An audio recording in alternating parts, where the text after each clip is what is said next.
Solomara Chuikui Tamdiri Kula Aide Rau Kula Kaihum Na Kudat Aide Manat Tabdil Man Tom Kuati Madjuhan Raptang Aide Kang Kulpugu Kaiman Nasang Tau Sang Mewo Aide Kaiman Mewo Tau Saktiam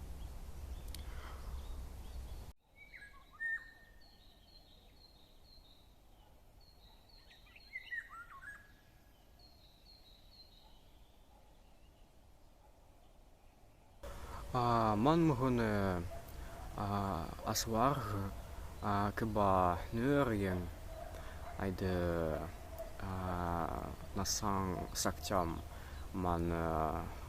sorgen raptang aide taptil leking putpeng aide taptil tahan Tajang Aida Man Chuang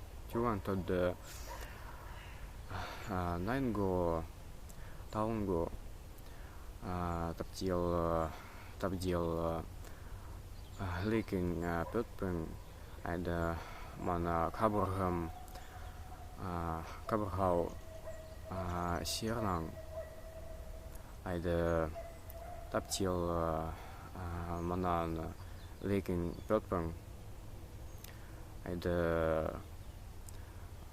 Tabdil Lum Aide Sorgla Aide Madila Leaking Nargal Aide Man Mohone Pola Obdel Debat Aide Taptil Tapkala Leaking Code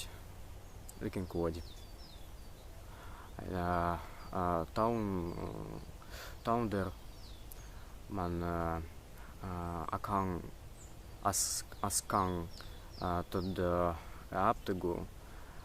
Taungo Leaking Potpeng Dokai Tabdil Kau Kulpegu Aide Tadegu Kai Tau Tom Kuali Madula Usaikin Tuet Leaking Nue Aide Tud Leaking Song Aptegu Nokai Man Kang To Sergo